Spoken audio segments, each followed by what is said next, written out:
Okay, it's according to that clock at least 7 minutes past the hour, though not according to my watch. So we should probably get started. Welcome to the second Fairbanks Center Modern China lecture of the semester. My name is Arunabh Ghosh. I teach modern Chinese history in the history department here, and I also convene this lecture series. Before I introduce our honored speaker of the day, I want to announce or let you know about our final modern China lecture of the spring semester. In about 6 weeks from now, we'll be hosting Joseph Ho from Albion College, who'll be talking about his work on the history of photography in modern China. That talk will also be at 4 p.m. And hopefully, if everything goes well, it'll also be online now. So we are actually online. So welcome also to the people who are joining us online. We have cameras all over the room, for those of you who are wondering what's going on. Hopefully we'll have an online audience going forward for future talks as well. Today, I'm delighted to welcome to Harvard and to the Fairbanks Center, Professor Yixin Chen, who is Professor of History at the University of North Carolina at Wilmington. Professor Chen is a historian of 20th century China, specializing in the socio-economic history of the early years of the People's Republic of China. He received his PhD in history from Washington University in St. Louis. As a matter of fact, his doctoral advisor is also here with us, Professor Bill Kirby. Check it up. That's right. Professor Chen is widely published in English, Chinese, and in Japanese. In 2009, an article he wrote for the journal Agricultural History was honored with the Vernon Carstensen Memorial Award for Best Article. He is also, most recently, the author of this terrific book, When Food Became Scarce, How Chinese Peasants Survived the Great Leap Forward Famine, which was published by Cornell University Press. It says 2024, but I think it's 24 or 25. It's just been out. 24, so it's just a few months. Professor Chen is now working on a project about collective peasant rebellions during the early years of the People's Republic of China. But I think today's talk is drawn from a part of the book itself, right? Chapter 3 of the book itself, or from the new project. Oh, it's even better. It's drawn from the new book. The title of the talk is Famine and Rebellion, the Counterrevolutionary Case of the Chinese People's Life Saving Army in the Western Stream Villages, 1959 to 1960. Before I hand things over, just a few quick words about format. So the talk will be for about 45 minutes, so thereabouts. We'll then follow that with Q&A for about 30 minutes.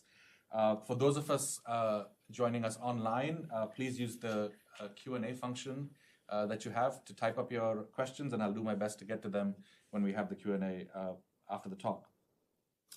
So, Professor Chen, a very warm welcome, and over to you. Thank you very much.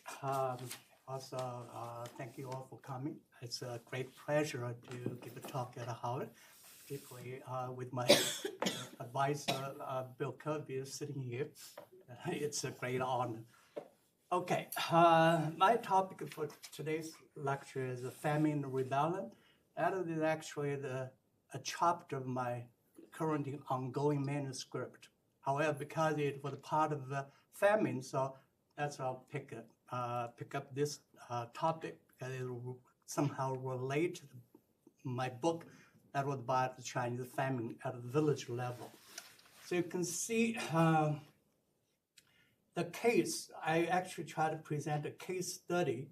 The case study is called the Chinese People's Life-Saving Army. It's called 中国人民救命军, and you can see it was in the Shangtian People's Commune in Xixi County in Anhui Province. It's called xixi Brigade, so I simply translated it to Western Stream. So how I got to study this topic. So when I was studying famine, I have to read literature. So one literature I crossed was the published the Anhui Chronicle, the judicial volume. When I look at judicial volume, it was very surprising me. You can see the counter-revolutionary cases that were judged at court. In 1958, it reached to 94,384. That was 17.64 than the previous year. previous year, then it naturally raised the question to be, why suddenly so many people became counter-revolutionaries, criminals, right? And if you look, particularly, China had the first suppression of counter-revolutionaries in 1950 to 1953, in which the Chinese Communist government executed more than 735,000 people. And in Anhui Province alone, you can see here, the death penalty was 32,000. So many counter-revolutionaries had already been eliminated. Those were so-called past counter-revolutionaries with a connection to the nationalist regime. And in 1955 to December 1956, in the so-called second campaign to suppress counter-revolutionary, and you can see the execution was only 573. Basically, counter-revolutionaries, the past counter-revolutionaries, had been physically executed or destroyed or thrown in prison. Then in February 1957, Mao Zedong himself said very famously, there are still some counter-revolutionaries, but very few. So that we understand. So that was 1956-57. Then why suddenly so many people became counter-revolutionary? And it continued for 3 years of a great leap forward. And then we don't have the data for 1961 to 62. You look at 63 to 64, the counter-revolutionary cases were like 870. It's basically 800. So when you look at those data, it was so obvious, the people had great resistance to the Great Leap Forward. So that was quite obvious. Then the thing is, when you look, who actually were the counter-revolutionaries? When you look at some cases, overwhelming majority of the counter-revolutionaries, they were convicted by so-called crime of speech. Simply, they complained. For instance, one case, a guy named Zhang Yinlong, a peasant in the Fengyang County of Anhui Province. In 1958, he complained that the provincial policy to change the dry land to paddies. Then he said those dry lands were not going to hold water. It was not going to work. Then he was arrested and then convicted as a counter-revolutionaries because he sabotaged agriculture collectivization. Of course, he thought that was a very unjust penalty on him. So he protested in the labor reform, in the labor camp. Then, because he protested, then the local government added 5 more years. So he served 7 years. So, but those were people who simply complained. You can convict them just by the speech. You don't need any action. But counter-revolution groups were different. They must have action. If they had a group, they would have a leadership structure. They would have a group of people, and they need to make connections. And if they were counter-revolutionaries, they had to establish some kind of comradeship. So you must have action as evidence, not simply somebody whose speech became evidence. Then if you look, in September to October 1958, based on available data, in Anhui Province alone, there are 335 so-called active counter-revolution groups. The active is called 现行反革命. That means the counter-revolutionaries emerge from a Maoist society, not the one the past counter-revolutionaries connect with the nationalist regime. So when you look at so many groups, if you look at national data, in 1959, because 1958 was not available, we only had data for 1959 to 1960. They break it down, the different types of counter-revolutionaries, whether individual, whether groups. Then we know nationwide that 1959 alone, there are more than 28,000 of them. that's a lot. Then we understand that overwhelming majority took place in rural area. Why? Because they breaking down the elements who committed the counter-revolutionary crimes, and capitalists and the workers made only 4%. That means they were urban people. Overwhelming majority was in the countryside. So if in the countryside, in the rural area, we know those were the peasants. Then it raised the question, why did peasants want to become counter-revolutionary? If they just suffer from hunger, they wanted food, they could simply organize a theft group to steal food. You don't have to be counter-revolutionary. Once you have a counter-revolution, that means you have political ideas, political ideologies.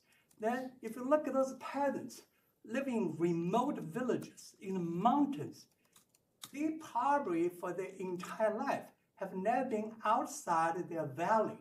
So from where could they get political ideas? Right? So that's another question. Then one more question, how they make connections, organize themselves to build a counter-revolutionary group.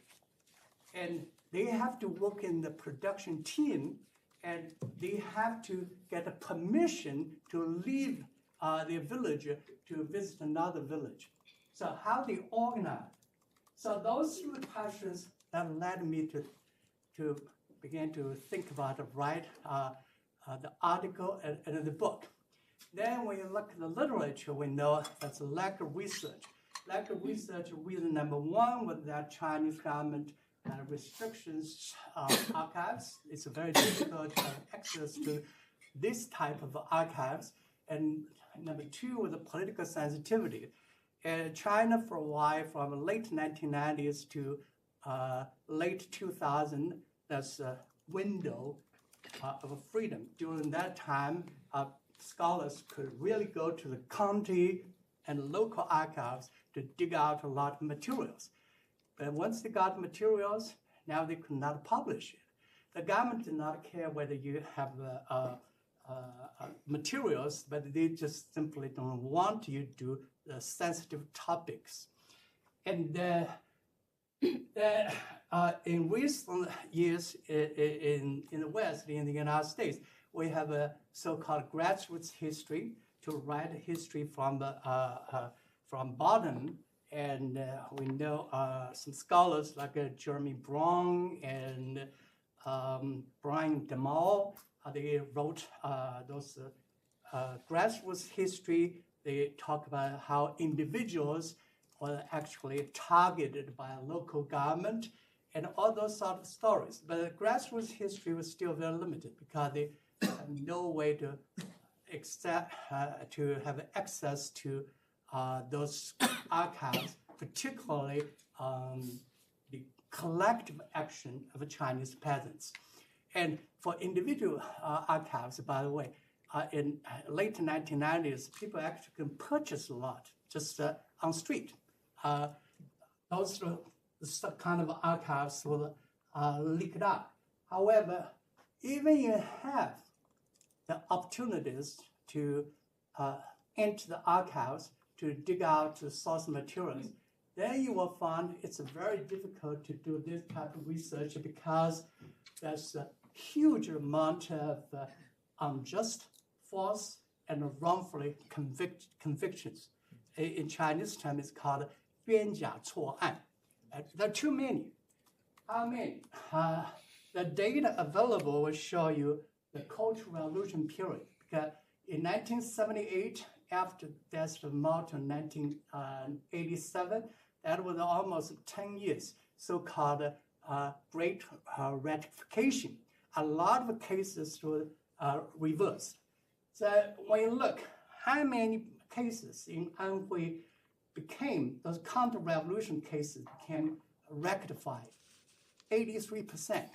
That means when you think of the legal system, 83% of the cases you previously charged were wrong, were fabricated, or were unjust. But this was for Cultural Revolution. It's easy to understand. In the early years, Then the rectification went on to the pre-Cultural Revolution. So they basically in 1982 to 87, the entire China tried to rectify cases. So they re-examined in Anhui, they re-examined more than 129,000 cases.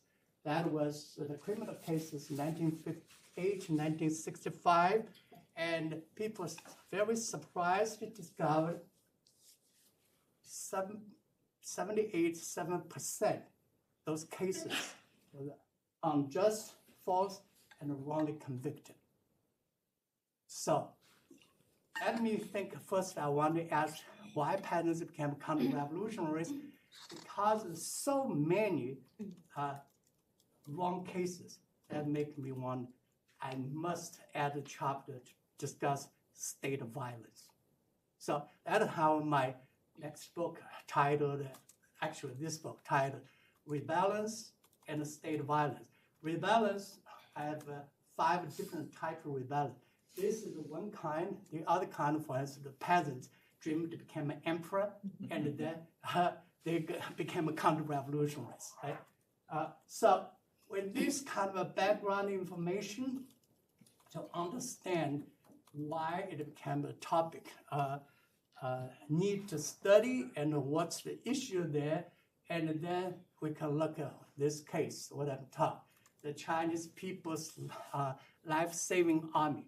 The Life-Saving Army, it was published on the Anhui Chronicle Public Security Volume, and once it published in 1993, it basically meant these cases were definitive.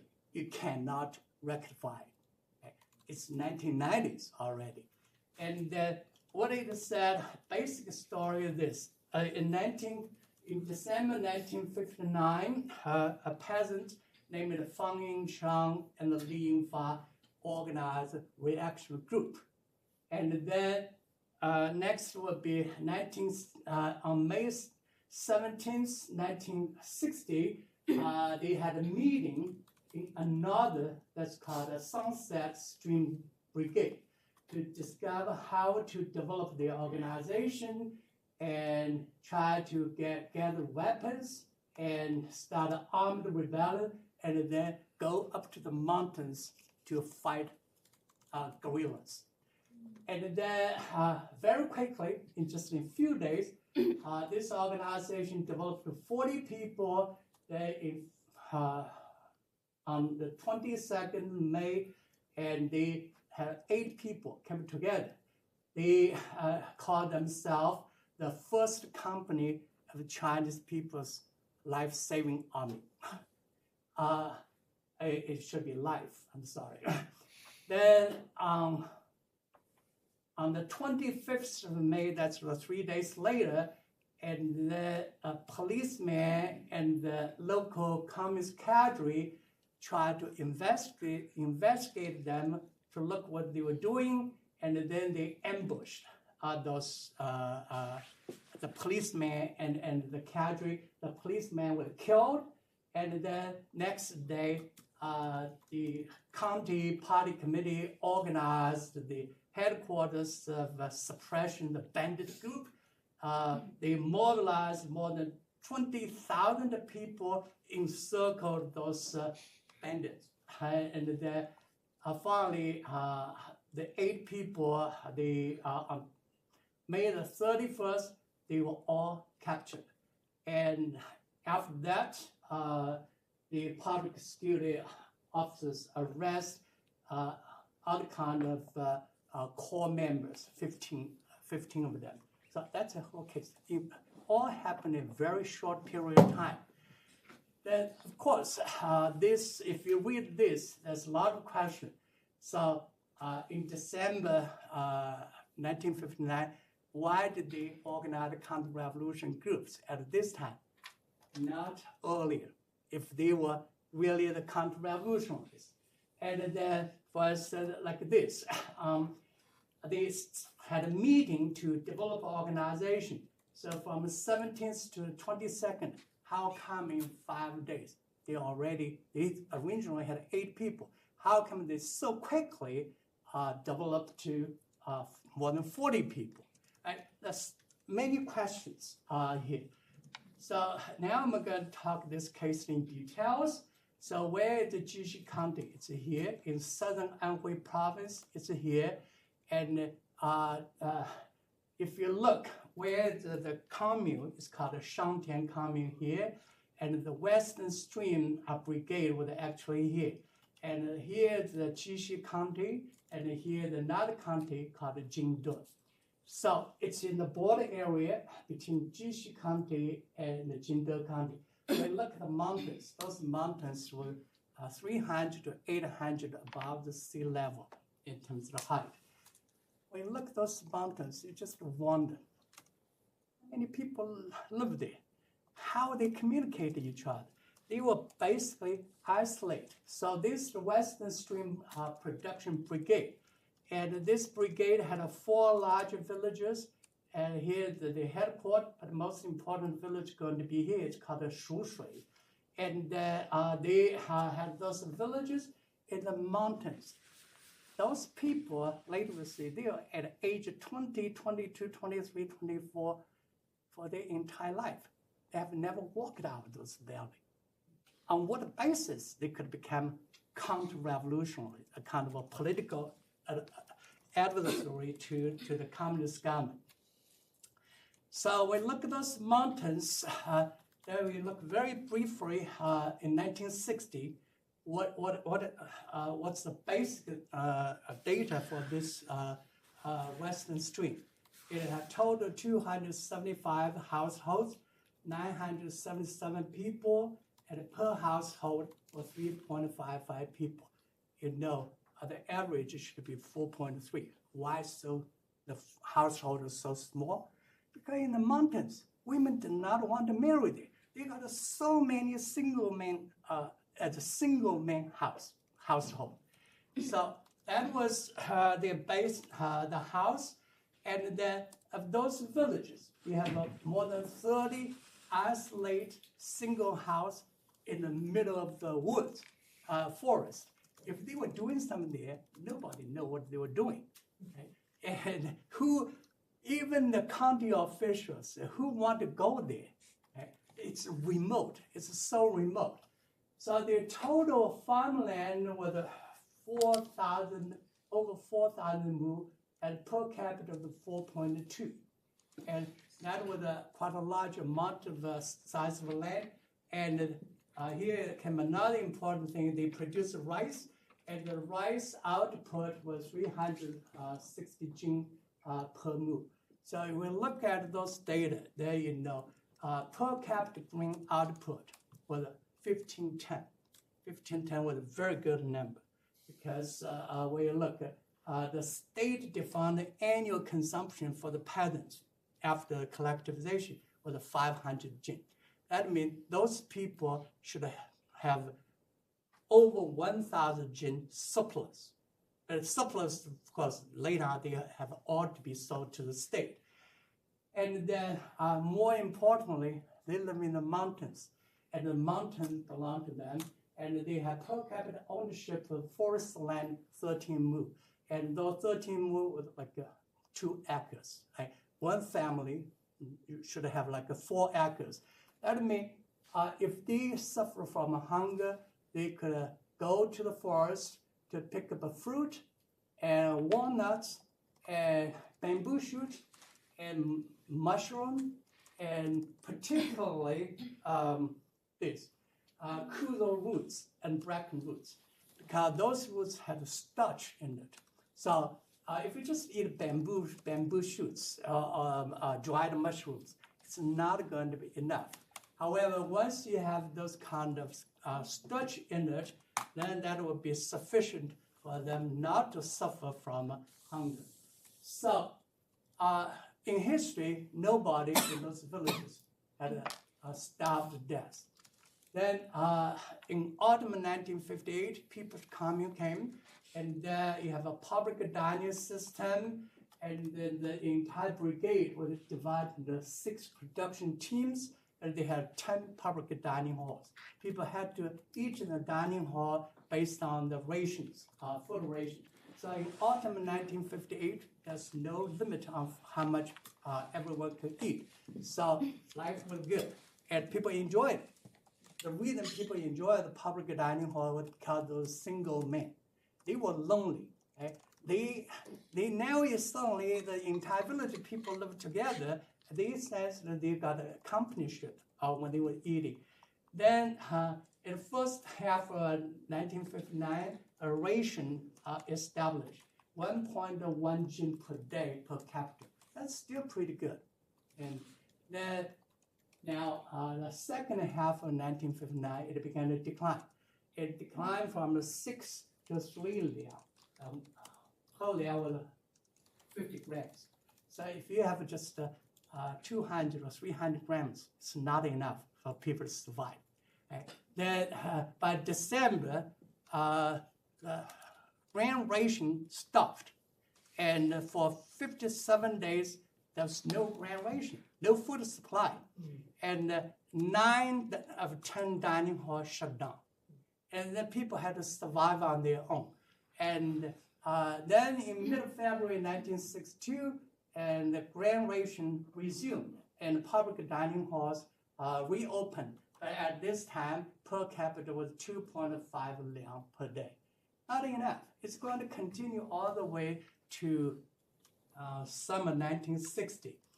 So in our interview to the head of the brigade, he lived in the largest village called Xikan. They have 300 residents. He said, well, we only have 5 or 6 people died of starvation. They were all old people, had a chronic disease. They could not walk to the mountains to dig out the kuzo and the bracken roots. And the others, they were strong enough to go to the mountains. They were not going to suffer death.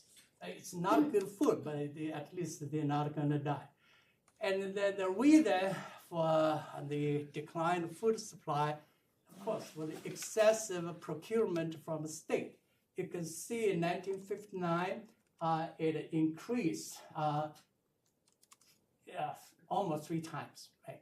From 8.9 to 21, and you can see here very clearly the deaths increased and the population became a negative increase. So the state procurement, excessive procurement was the essential reason for food shortage. But the peasants, because they live in the mountains, they could still manage how to live. However, they want a good life, they want to eat rice, not simply the vegetation. Then what did happen? In 1959, starting from the summer harvest, the entire western stream began to steal food. Everybody, virtually everybody. The brigade leaders in summer 1959 decided to conceal 52,000 jin of grain and then distribute to all the peasant families. Then the county government discovered it. They sent people to investigate. Then they finally discovered every member of the brigade, the party committee involved in it. They couldn't do anything. They cannot punish everyone.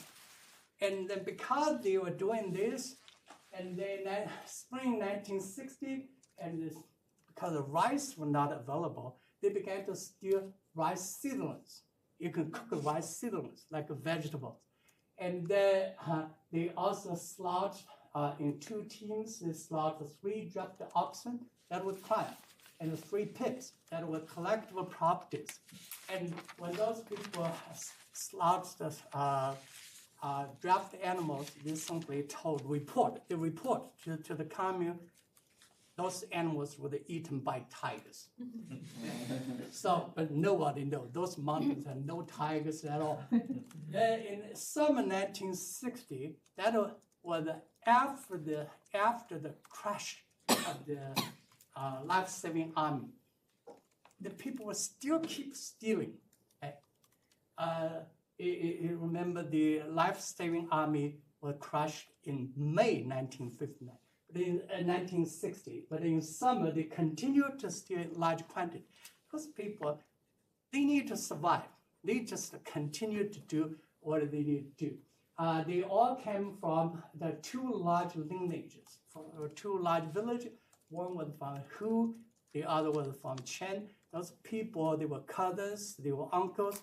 They shared each other. And so the traditional culture gave them great protection. And then now came to the counter-revolution group.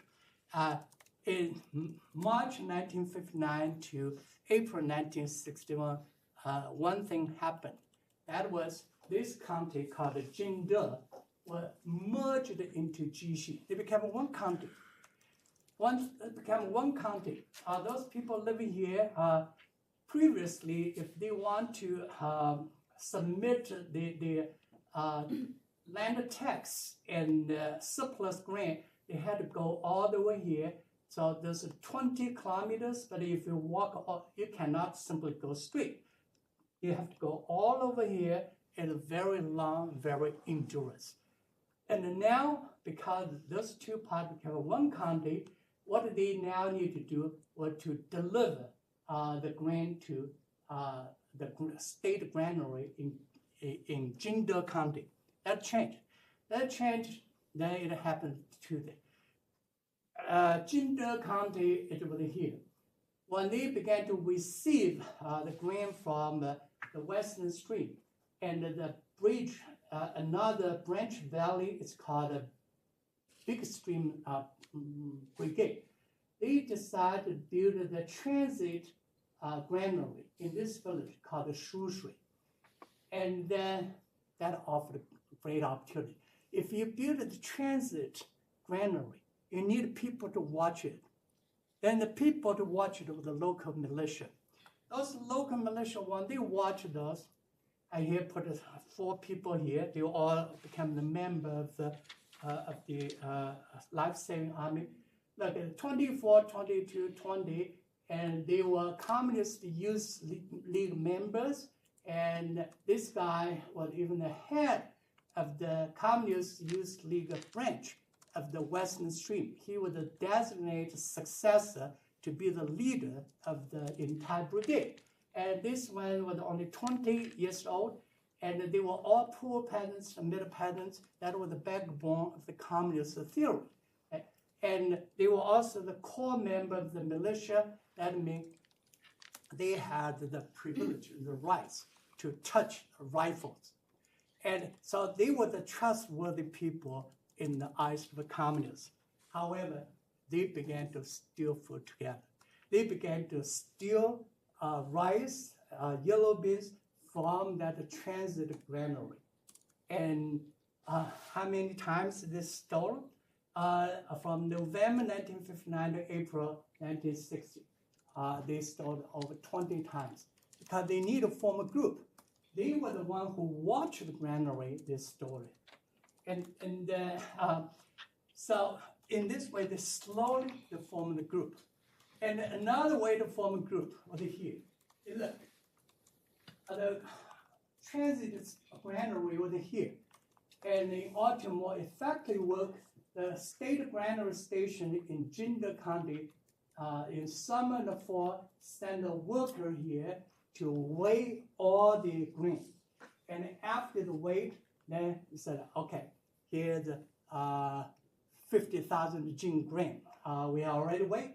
Then you guys going to deliver to Jingde County. And you can see this only mountain road. They could carry 2 baskets and deliver. And when they delivered to the county's state granary, the state granary were not going to reweigh it. They simply give the receipt, food received, a grain received. So those people, when they discovered, that's an opportunity. So now when they were delivering, they made a stop here, a village called Sherdai, and there's abandoned Buddhist nunnery here. They began to, you cannot steal all of them, they began to get a handful from each basket. Because once you carry 10 baskets to a state granary. State granary simply say received 10 basket. They're not going to weigh it anymore. So slowly they were able to accumulate some grain here. They stored it here, and then, but you remember, everybody was stolen, but everybody was stealing. But it's just those guys was stealing too much. So one guy, Chen Fu An, that was the youngest guy, 20 years old, and we interviewed him. He said later the legal institution said the counter-revolutionaries, they meet very often, and they meet very often.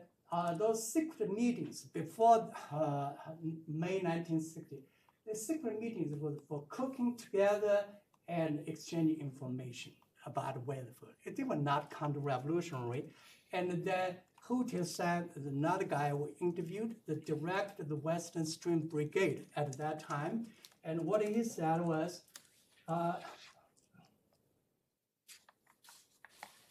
he said at that time, every production team banner was already empty.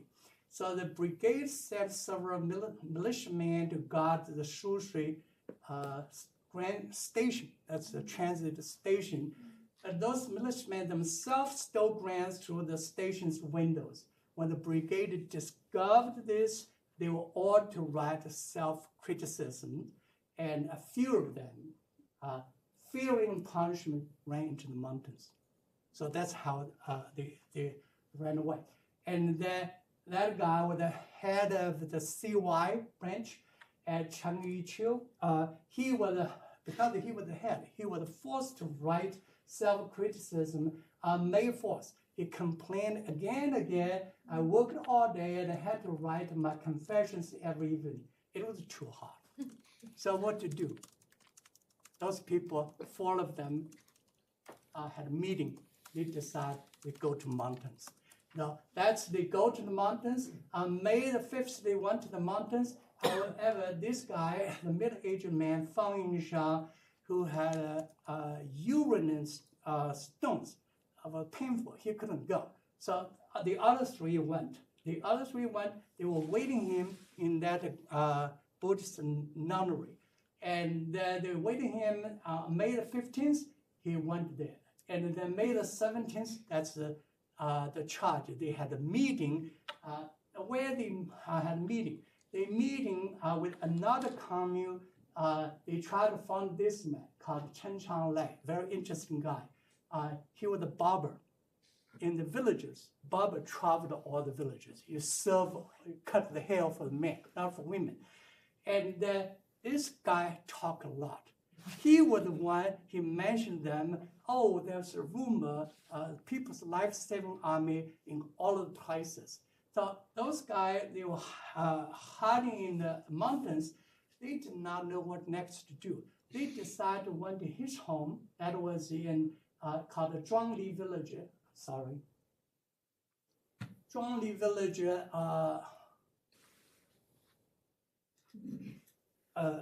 at the Sunset Stream Brigade. They said, we're looking for him. Tell us where the Life-Saving Army is. He said, I don't know. And I just met some people, so they was the Life-Saving Army. So he said, I can join you because he was 33 years old. He said, I still have a very young daughter, my wife. So those guys now, they went back. Then they went to a village called Shadai and Shijingken, and the other young people from the neighboring brigade, they formed friends, and they mobilized. 4 of them joined them, and then on the 22nd, they declared they were the first company of Chinese People's Life-Saving Army. The first company only got 8 people. They tried to declare themselves People's Life-Saving Army. Then the head, Fang Yinshan, said, army is too big. We make ourselves the first company instead of the entire army. So you can look, all 4 of them came from the same village, Shushui, and they were from the Chen family. and those people, the neighboring village, and on 24th, they received the information that the policeman from the county government, policeman, and the local cadre is going to invest them. The next day, 25th, they decided to set an ambush to kill the policeman and kill the policeman and the cadre. So with the counter-revolutionaries, basically, they became a group because they had a fear of the punishment, and the worst language they used was go up to the mountains to fight guerrillas. So that was quoted again, that they had an intention for armed rebellion. But that was just their talk. They did not know what to do next. To fight guerrillas, have they ever proposed to fight guerrillas against the Chinese government, against the local government? Never. They never said that. And the PRC regulations, that was in 1952, that all the counter-revolutionaries must have intentions to overthrow the People's Democratic Regime, as the county government, or undermine people's democratic cause, so disrupt the society. Maybe they barely touch it if they go fight guerrillas in the mountains. And so in terms of political ideology, they did not have. In terms of practice, it's impossible. They knew that. And the public security officers every spring going to search the mountains in southern Anhui. That's the mountains. And look how thoroughly they did. In Anhui, in January to March, how many policemen, cadres, and militia they involved, and how many people they digged out from the caves, from the ravine, from isolated temples. They did it every year because people would run away from communist government. They were hiding themselves in the mountains, and the mountains are January to March because all the leaves dropped. You can see people. If it's spring the summer, there's no way to do the mountain search. So that's the reason why every January to March they did that. So practically they knew they were impossible to do that. And one more was that the government officials did not think it's a big idea for those guys. The Western Stream Bridge Brigade leaders. So those were the young men. They had a fear. They run away. All right.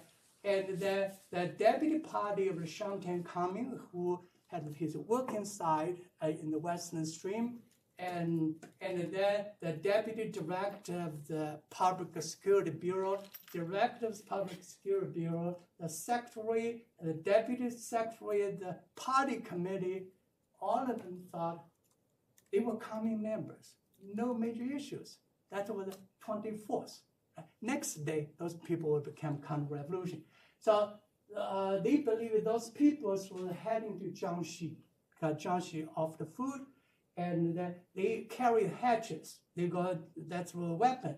But it's just hatchets cut woods to sell, for expenses to go to Jiangxi. So that was how the government officials understood, and they did not even think a little bit. Those people hiding in the mountains were counter-revolutionaries.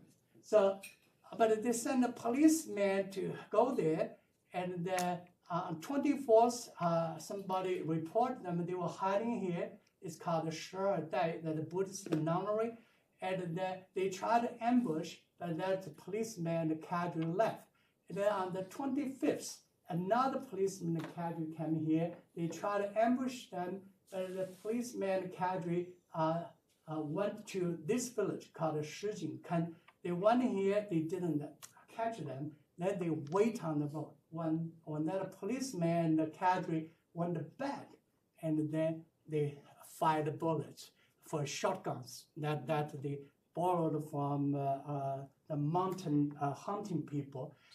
And then they were caught. How many? 44 people. So this was from the archives of the Shantian Commune. 44 people, and look, only one guy was rich peasants. All 43 of them were middle peasants, poor peasants. So they were not counter-revolutionaries by nature, right?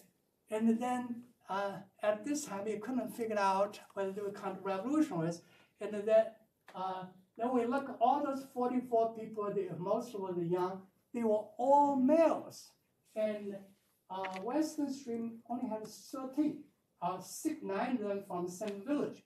And from far away, another 2 bridges. They had 6 villages, they had 27 members. The other 4 were from someplace else. So when I look at this, I simply couldn't figure it out. Those people from Shuhui, the first company people, they have no chance to know or to meet the people from far away. Then when I finally figured out, this is the guy, Chen Changlai, the barber. The barber who traveled everywhere. He knew all the names. When he was forced to confession, he simply told those names. Those were his customers. Most of them were his customers. Those customers now, because his confession, became the member of the counter-revolution group. And then there was another suspect list, 15 of them. From here, you can see women, and on the suspect list, there's 1 rich peasant and many women. There are 2 women that are on the line here because that's the result.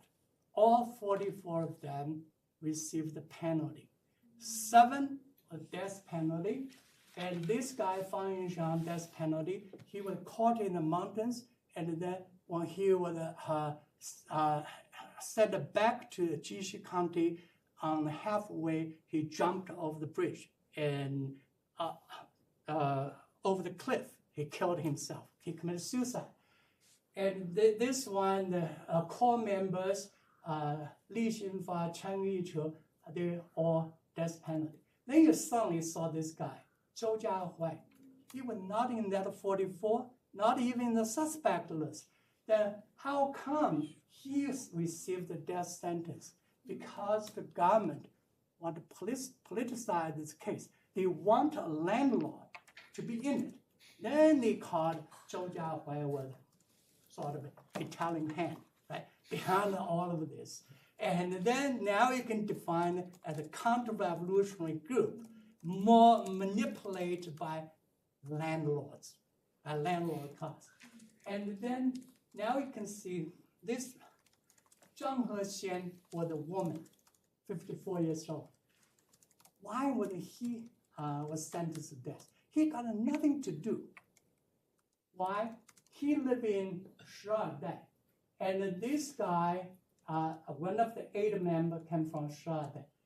She was his mistress.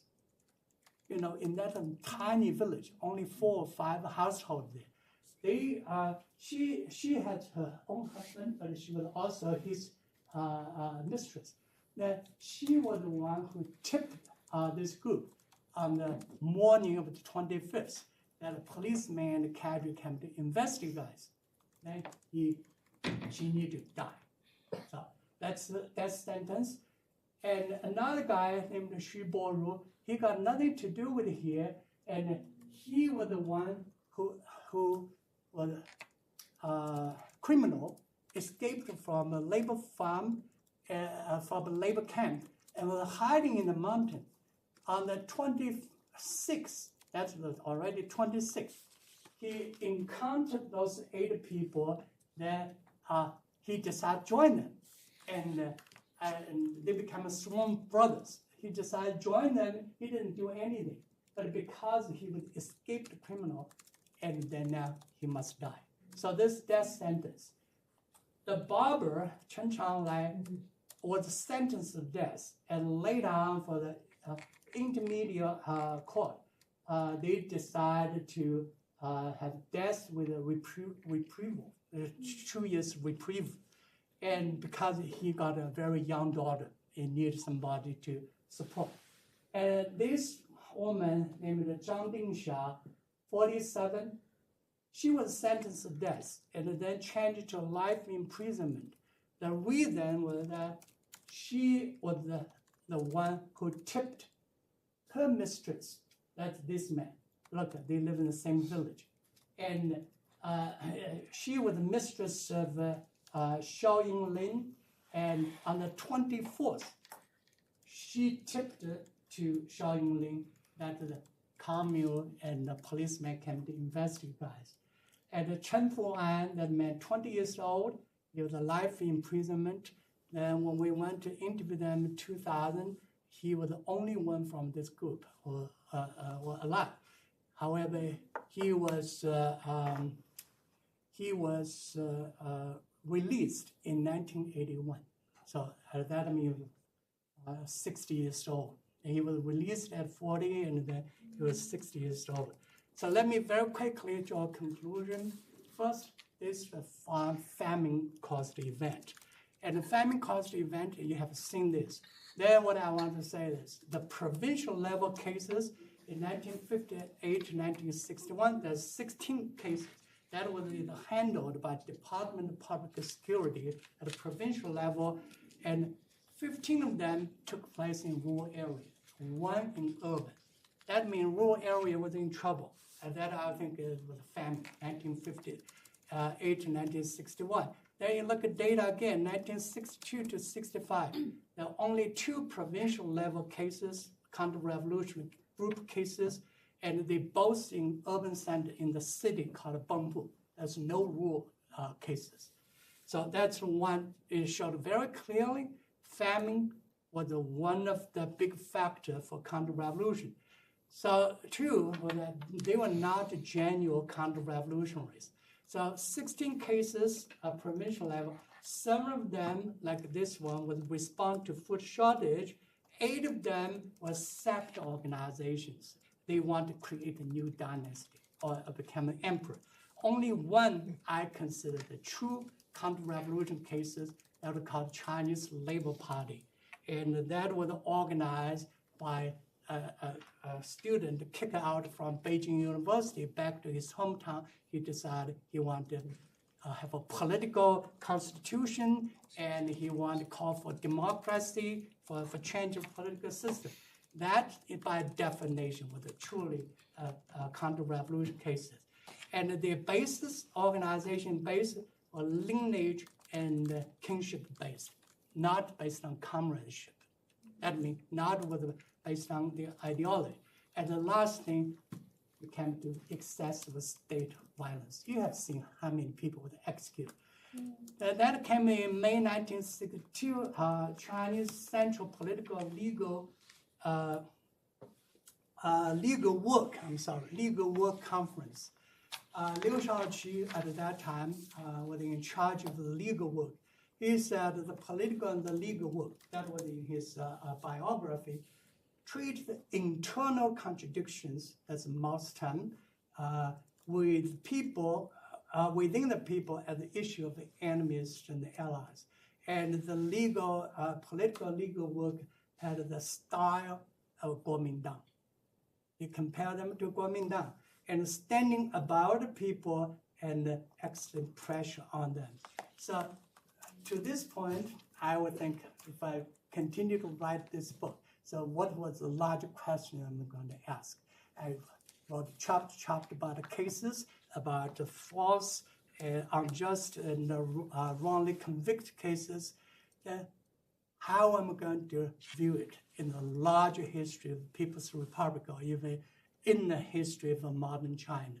Then what I can think, I'm still in developing in my writing, this kind of a suppression that excessively uses state violence caused the legitimacy cost to the communist government.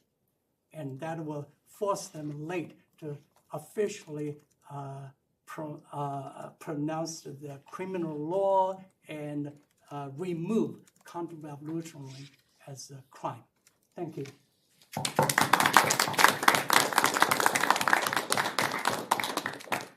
Great, thank you so much. That was a really fascinating case study, I think, or even a micro-history in some ways. I'm going to throw the floor open in a second for questions, but maybe I'll use my prerogative to ask the first one.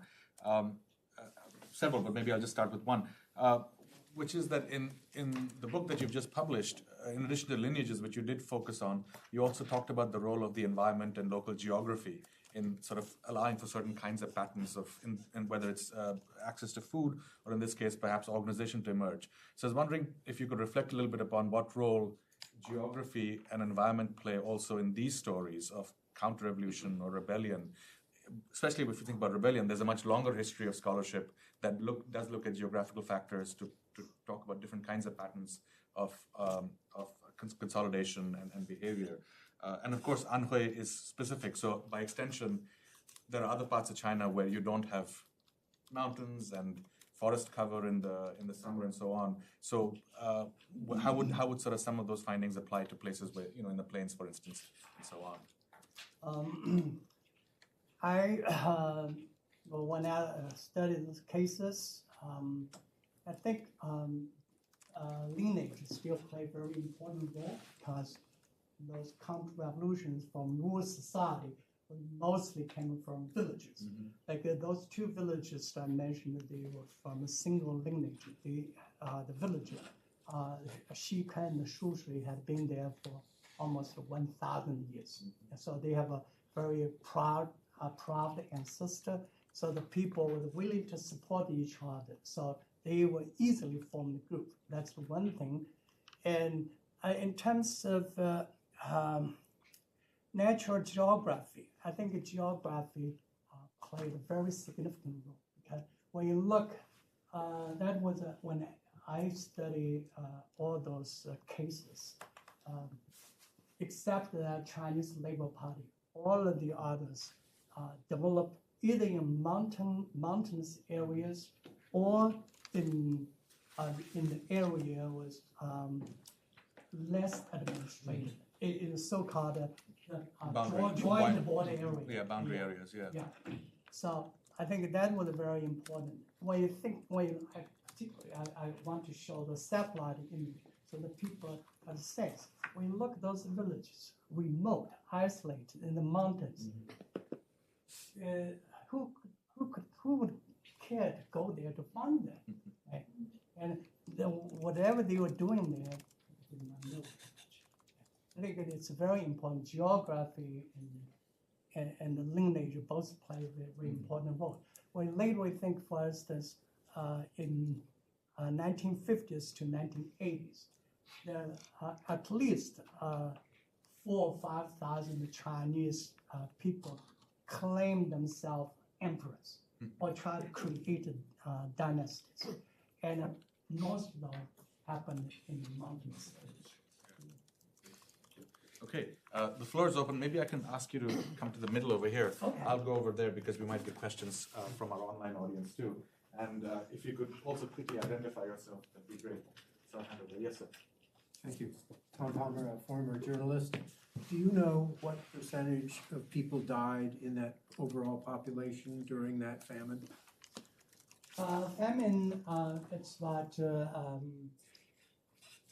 I think demographers generally agreed about 27 to 30 million people perish due to the starvation because overwhelming majority, I would say 99% of them were peasants. So that makes about 5.4% of the Chinese rural population. Yeah. And in Anhui? Anhui was a kind of, Anhui and the Sichuan were unique. They had more people die. Many. Yes. And when I read Sichuan Chronicle, I couldn't believe it. Even the Chronicle itself said more than 7 million people perished.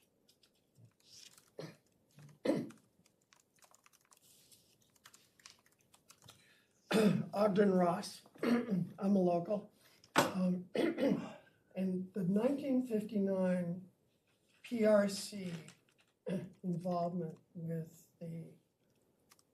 basically what they were doing, they were taking surplus rice away from the peasants. Because as I understand it, they were trying to pay balance payment to the central government because they were trying to pay off international debt somehow? Not international debt. China at that time didn't owe anybody debt. They basically tried to using grant to pay to Eastern European countries to exchange it for industry equipment. To industrialize. Yeah. So they were sucking positive cash flow out of the country to try to change the emphasis of the country and push it into an industrialized direction. Actually, my question is, when the one individual who was thrown out of the Beijing university came home, started a small counter-revolutionary cell, which was called a democratic movement. Reminds me quite a bit of Tiananmen Square. that there was a causality against the PRC because the PRC was treating the people unfairly, which caused what they claimed was a reactionary movement against them. But actually, it was a revolutionary movement against the previous revolutionary environment, revolutionary government that had become conservative and no longer revolutionary. So they could not stand the possibility of having a counter-revolution against themselves because they had become too consolidated in their power. Well, I don't think I can answer this question very well, but generally, the Communist Party viewed the former nationalists as the so-called the past counter-revolutionaries. They were political enemies. And then after 1953-54, when Communist Party started building nation, it tried to industrialize the country. Those who opposed their policies were considered counter-revolutionaries. So that was the basic pattern. It's difficult to define who were the counter-revolutionaries who were not. Also, the communist target was not so clear. It often moved. And you can see here, for instance, the data showed in 1 year you have more than 90,000 counter-revolution cases. And a few years later, you only had 800. Their target also moved. Their policy also changed. Thank you very much. Fascinating and inevitably tragic story. And the ending was not going to be good. So thank you very much for that and for this amazing book that you've written. Just one footnote to the conversation we just had. I remember coming across in the archives data about, and letters about the grain that was sent, and it's a form of debt, this barter credit exchange with Russia and Eastern Europe, sent to the Soviet Union that stayed at a steady state all the way through the famine. And indeed, when the Berlin Wall was erected on August 13th, 1961, Zhou Enlai sent a special shipment of grain to Otto Grotewohl, the head of the East German Communist he was the premier of the German Democratic Republic, saying that as you stand in front of the West German bandits, this is from the Chinese people to help you go on. But it's just insane, of course, that this grain is being sent in actually significant quantities to fulfill a business obligation. Just one question and then another question. A factual question. For those who went to prison, not executed, how many of them lived to get out of prison? For this particular case, I don't know very much. And I think when we interviewed the guy named Chen Fuan, and he basically said all the people had already died. He was the only one, single one, survived. This is the one who was after 20 years was released. Yeah, he was 20 years old and he was released at 41. And when we visited him, he was over 60. And he never get married, of course. And I think from other cases, writing, what I found was some people who were sentenced, and then this case early in 1955 to 56. Then in 1959, 1960, when some of them sentenced for 3 or 4 years, then were released from prison, they died in famine. Wow. So can you tell the group here though, a little bit about how you did this research? How you came across it? Have there been local histories or local chronicles as it is written since this time? What access to archival and non-archival materials were you able to get? Your interviews and so on. Not just, because you're pursuing counter-revolutionary research here. Well, for this research, I first say, when I doing the Great for Famine, the village famine, I first found that there's so many food riots that was not characterized to counter-revolution. Food riots killed more people. And then we need to understand these events. And then when you look at the judicial volume and the public security volume, we found cases. So we follow these cases to those areas to see whether still some people are alive and were willing to do interview to understand what's really going on. So that's one way we have some interviews. And then for the cases I'm writing, I actually have some archive sources. So archive sources, I didn't do it myself. It was Chinese scholars who did it. They had the archive sources. Basically, I used my overseas sources. Some China did not have, exchange with them. Mm-hmm. And they, on the other hand, they saw that they got these sources. Of course, they were friends, but on the other hand, they did not think it's very useful to them because they could not get any article published. So they said, okay, we exchange for you, and you go ahead and write your English, and we write something else. But they were willing for us to collect a lot of sources that China did not have.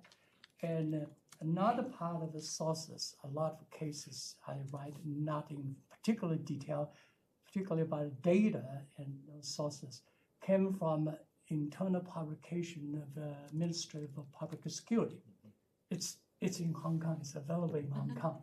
And the reason available in Hong Kong was that some of, back to like 15 or 20 years ago, some children, the high-ranking officials, they got a lot of internal sources out, and then they printed books, sell for money.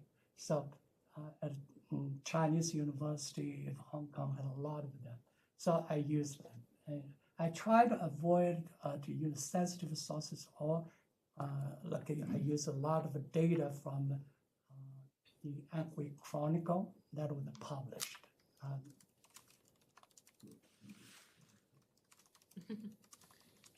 Thank you so much for your fascinating talk. My name is Haolan Zheng. I'm visiting from Keio University, Japan.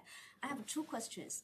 One question is related to the connections between different villages you just mentioned in your case. I did some research on the Google map, and I found that actually they are very far apart from each other. So I'm very curious about how they could organize the riots, and what's the connection between these villages? That's my first question. And the second question is related to the operating way of the state violence, because these days I'm also thinking about this issue. By whom and how were counter-revolutionaries determined? It seems that many people, they were labeled as counter-revolutionary, even they had no organized activities at all. And it seems that the cadres from the county level to the township level and even to the brigade level, they could decide lots of things. It's so arbitrary. So is it because, is there any procedures? I think there must be there was no procedures for cadres to decide. Just I'm curious about your opinions. The first question to me is very clear. For the counter-revolution in the rural society, once they formed the group, the very fundamental way to organize them was relatives, lineage members, relatives. For instance, one case I just finished, they had an armed rebellion. When you look at armed rebellion, they had about 30 peasants. You would just think 30 peasants, right? Armed rebellion want to build a new dynasty in Beijing. Those 30 parents came from 3 families. And those 3 families separated by 20 kilometers.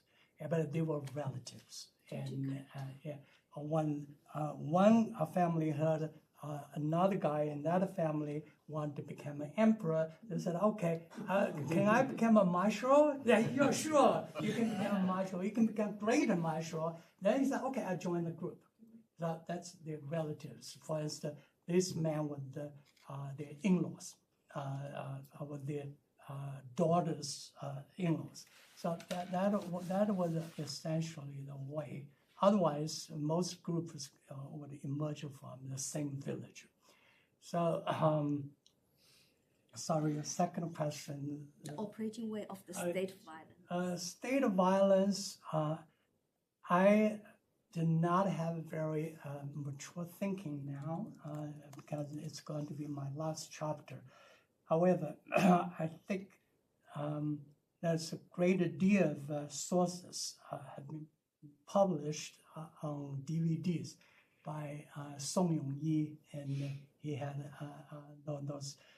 They had a lot of internal meetings, speeches from Minister of Public Security, Yixin Chen, and deputy ministers, and from 1949 all the way to about 1960. And you read all of them to see how they organized their apparatus and how they formulated the ideas about society, how they perceive the enemies, and what the measure they're going to use to suppress all the political adversaries. Then you'll finally have a clear picture about the state of violence and how it's going to use.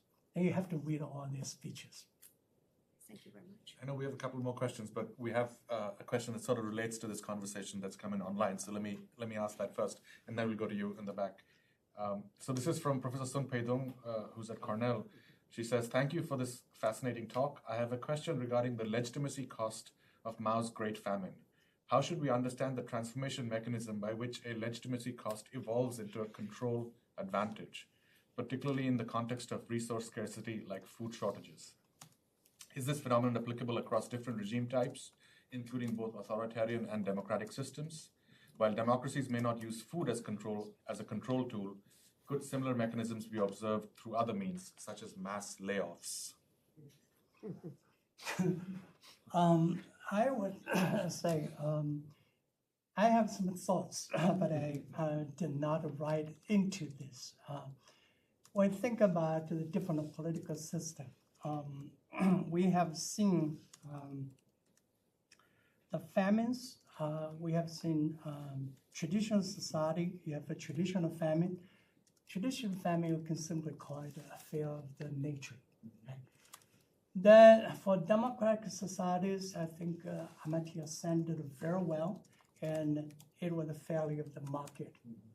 And then when you look at socialist famine, you have the Ukraine famine in 1930s, Great Leap Forward famine in 1950s, and you have a North Korean famine in 1990s.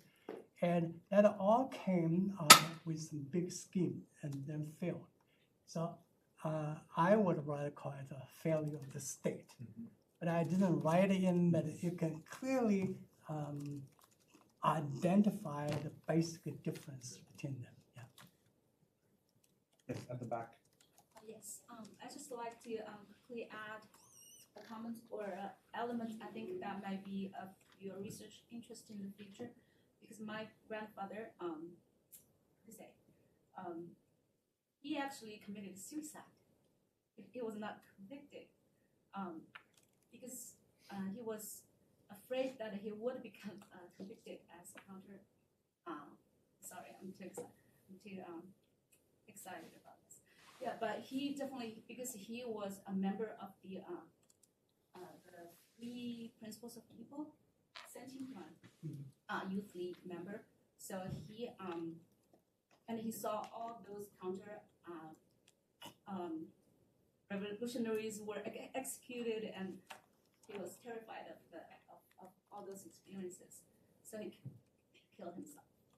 So I'm wondering if you have done research in any case study in that direction or any future research interest. No, unfortunately, that's not part of my research. I'm more interested in socio-economic changes, political changes that can be reflect group actions. So when you talk about individual, you have so many. For instance, I already gave the example. More than 90,000 in 1958. The counter-revolution cases in the entire country were close to 900,000. If you look at individual cases, every body had some suffering, but then it's difficult to, from individual cases, unless you do massive of them. Otherwise, you have difficult to understand how the policy and the socioeconomic changes, interaction between the state and the individual, led to that kind of antagonism against the state, also the excessive suppression from the state. And for an individual case, I just want to add one more sentence. In 1958 to 1960, the communist perceived society needed to be as clear as a crystal. They called it crystal society, or called a glass society. They would not allow the enemies physically exist in this society. So in your grandparents' case, their history had a spot, and their personal histories would not fit the people's society. But still, thank you for giving voice to those deceased and at least their stories are heard. Thank you. Even though I'm amazed by the case study. Thank you. Yeah. I'm Will Sack, PhD candidate in history here, working on oral history. So I hope you won't mind one sentence of just wow at the beginning, which is I thought this was marvelous, and I look forward to talking more tomorrow, because I think this goes back to primitive rebels and Hobsbawm and really the origins even of how we think about agricultural history. I wanted to ask a question about the rectification rate in Anhui, if you don't mind, a slightly technical question, which is I was looking at rectified cases in Shanxi, and they divided into two categories in that case. One where it was unjust, false, or wrongly convicted, and one where, and admittedly I was looking at ones from Cultural Revolution, but one unjust, false, wrongly convicted, and then on the other hand, ones where there's no disavowal of the fact pattern. The fact, they say we got the facts right, but the punishment was wrong. And I was wondering, in this case, are those two categories together in your unusually high rate, so that they say, actually, we think we got the counter-revolutionaries, but we punished them too hard? Or are all of these 100? Your number was 83%. Is the 83% a complete admission of the facts being wrong in 83%? Because I'm curious behind that if your category of counter-revolutionary is the same as the courts or different. That's the question behind the question. Okay, that's a very good question. In 1978 to 87, the first 4 years, we tried to correct cases in the Cultural Revolution. So what is so-called counter-revolutionaries, or mostly just people who had said some words to support Liu Shaoqi and Deng Xiaoping. So that's easy to correct. So that's the reason why the the percentage of unjust, wrongfully convicted is so high, to about 75%. And then I would say, in the rectification, they have policies.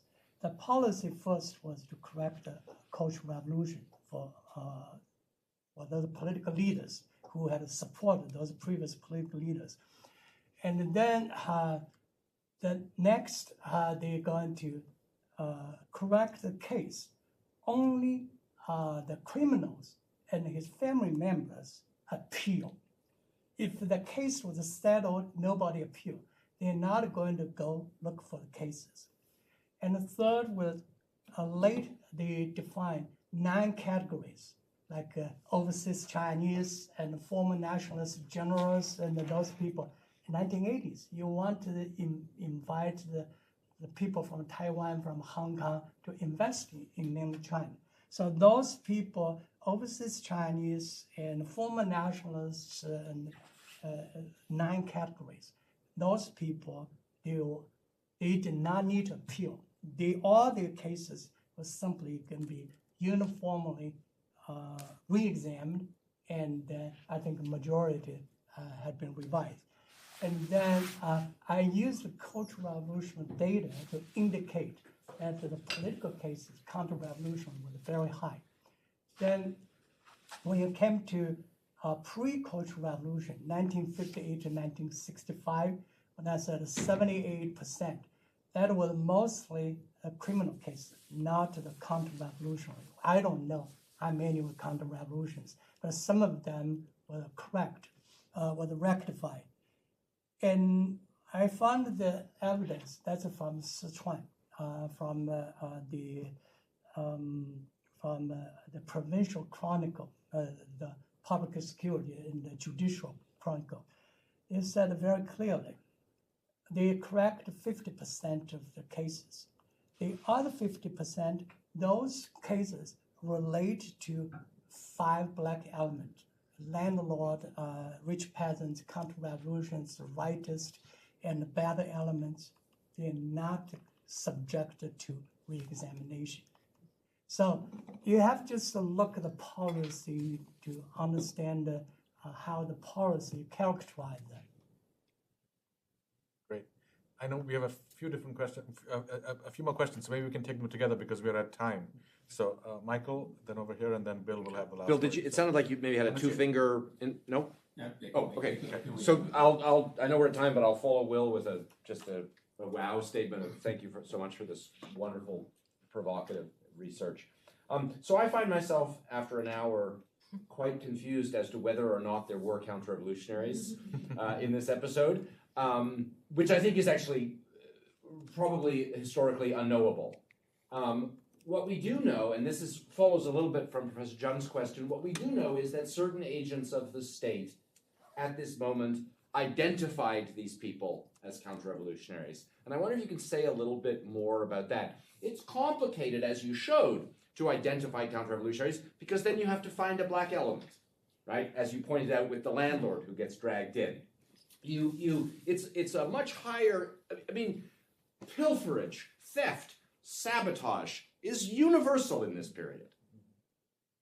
Can you tell us a little bit, based on having examined these documents, why these group of officials might have decided that these people met the bar for counter-revolutionaries?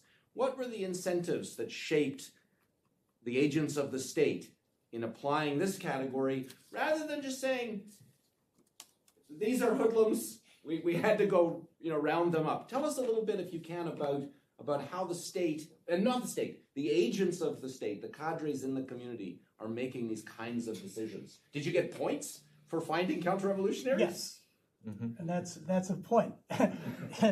When in 1958, you have to understand that, first of all, the so-called Great Leap Forward is not just agricultural economy; it's so-called all walks of life.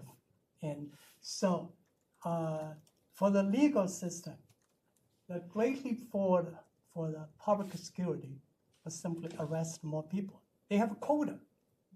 And then for the court, just simply you judge more people. And then for prosecution, they just prosecute more people.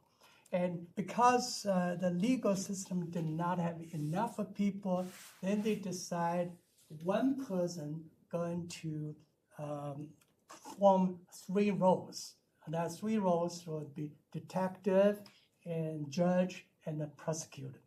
And the case can be solved on site. And that case can be one person from the legal system went down, and then for one morning, the case had been cracked down and sentenced. And then there's other cases, for instance, 2 judges, they were given the job to prosecute more, to judge more. Then they judged, they judged 2 people in 3 months. 2 people in 3 months judged more than 2,000 cases. And they just announce what's your decision. So there's high pressure. And then when you look at those internal documents, a lot of those individuals as an agent, they make a confession why they fabricate cases, because they had pressure from above, and also they want performance. The performance was the way they could get promoted. There's a lot of individual motivations. And in my, when I look at all the cases, basically you have, if you have counter-revolutionary cases, if it is over, counter-revolution cases were over 30 people, to my experience, it almost is a false. And one case, for instance, that's Cultural Revolution in 1960, aged 69 in northern Anhui Province, they have 1 counter-revolution cases that involved how many? 1,400 people. 1,400 people. Some committed suicide, some were sentenced, and finally at the end of Cultural Revolution, they found it completely fabricated. I think we'll take both questions together. So wait till you hear the last one from Bill. But no, thank you. That was terrific. Yeah. Hi there. Thank you, Professor. My name is Tony Hill. I'm a PhD student here in the East Asia department. You actually partly answered one section of the question already, which was, what is a case here? Does a case comprise one person? Does it comprise multiple people? Because I work on the modern PRC history of Xinjiang, and in Xinjiang, a lot of internal circulation sources mix them up sometimes. So they'll say, one counter-revolutionary group, 50 cases, and they actually mean like 50 people, but you've explained that. My other question is, in your piece, you're talking about the numbers of cases. There's a much higher number of cases from the period 58 to 65 than during the Cultural Revolution itself that later get sort of sorted, sort of dealt with, and people get exonerated. So I was just wondering, what do you make of that? Why are there so many more cases going on during the pre-Cultural Revolution period than after that get overturned from 79 to 82? Is it because, like you just said, the Cultural Revolution cases are much bigger organizations? Because in Xinjiang, the situation flips. So in Xinjiang, actually, there are way more Cultural Revolution cases than before. So I'm just interested. Let me just add again my thanks. You made the point that, at least for me, but I don't know the history that as well as you. In the early 1950s, the initial anti-counter-revolutionary campaign, which starts after the Korean War breaks out in earnest, it starts is a not entirely indiscriminate, but pretty indiscriminate reign of terror, in which there were quotas by county. Some of them set directly by Mao Zedong himself, and I suppose it helps later on when one is trying to figure out whom to convict and so on. In this period, it doesn't appear that there were automatic quotas. People were reacting to things that happen, and when that happens, you find some usual suspects. So, landlord, even though the landlord has no land, or a rich peasant who has no riches. Nevertheless, they're the usual suspects you round up. Were there, two questions, too quickly, were there quotas of any sort during the period you're talking about? And second, of those who were, you said 900,000. We've heard of other figures much larger than 900,000 for those executed in the early 50s. Were those cases also subject to a significant amount of revision and rehabilitation, or was that only for later cases? I think it'll be very quick. First, those cases were late in 1980s, subject to review. Okay. And for he lost the track of your first question. Quotas, my understanding is a quota existed in the first suppression of the counter-revolution, 1950 to 53. And that's the quota given by Mao, you know, 1 per thousand and 0.5 per thousand. And then during the Great Leap Forward, the quota existed from 1958 to 59. And that was a quota decided by each provincial government. And later on, that relates to his question, later on, we still have a lot of cases in Cultural Revolution. But one thing I want to point out is that the Chinese legal system, after all, was making progress, at least in terms of procedure. For instance, when I look at cases in early 1950s, you can simply announce somebody with counter-revolutionary and shut him on sight. And then by 1956 to 57, we look at all those cases, and you have all the search warrant, arrest warrant, and confession report, and interrogation reports, and all those kinds of. So back to you. In 1958 to 65, there's certainly more cases, but because at that time, the government did not have control of the legal system agents, and it's greatly forward. And you're absolutely right about Mao had the class struggle theory. You need to be alert to class enemies. But when I think of the Cultural Revolution, it came two things. First, 公检法, that's public security, legal system, and prosecution, they were destroyed. And you don't have that kind of manpower to continue all that kind of procedures. On the other hand, you have to do a lot of procedures. So that was the reason why during the Cultural Revolution, almost every large factories, every institutions have their team called a 外调 to investigate, investigate somebody suspect. They will do it themselves, not legal people to do it. So that explains why later on the Cultural Revolution's period came with fewer cases than in 1958 to 65.